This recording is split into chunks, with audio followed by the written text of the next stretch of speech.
have found over the many years of feeding birds that multiple feeders really, it almost exponentially attracts more birds to the garden. And part of the reason is we have 3 different types of feeders here. Here we have a thistle feeder, and here we have a sunflower feeder with a few little peanuts, as you can see here. And then this might be a suet feeder, or we're sticking in some seed pods that the birds can feed on. You know, you really wouldn't think that having all of these feeders, you know, within a 4-foot by 4-foot area would really increase the birds, but it really does, because the birds really don't compete for the different types of seed. Sometimes this will be filled with goldfinches, sometimes this will be filled with cardinals. So don't be afraid to put multiple feeders in a very close proximity in the garden.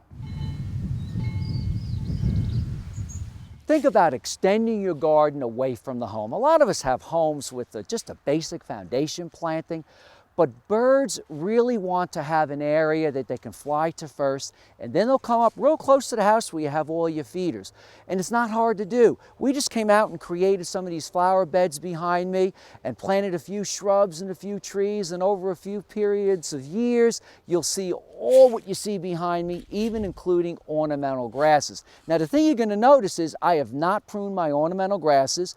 I haven't even pruned my seed pods of my plants. It costs us nothing to feed birds all winter long if you leave them in a garden. But if you go out in the garden in August, September, October, and you clean up your garden, you're going to have nothing for the birds. Just think of it as being hiking up in the mountains. You know, nature does not come through. Prune your shrubs, prune your trees, and rake the leaves. We leave it natural. And I've got the best tip coming right up. Winter is a great time of the year to thin out no more than 20% of your trees and shrubs. Just come in and take some of these branches that kind of grow inside, and I've got a great use for these to attract more birds to the garden.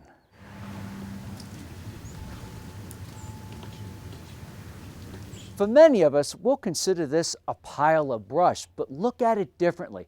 Look at it as a bird habitat. So instead of taking all your prunings and shredding them or taking them to the road to be picked up and gotten rid of, you could actually use them in a garden to accomplish something very good for your birds.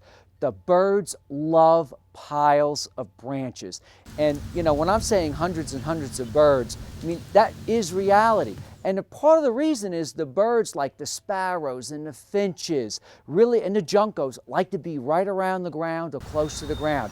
And they look for protection from hawks and cats, and they also need protection from the weather, maybe, you know, an ice storm or a snowstorm. So just take your prunings that you get in your garden and just lay them in piles that you see here. You can lay them right around your bird feeders, and you'll get more and more birds to your garden. I'm Mark Viette. Join me next time in the garden. For more garden tips, use the internet to click on the In the Garden website. That's inthegardenradio.com.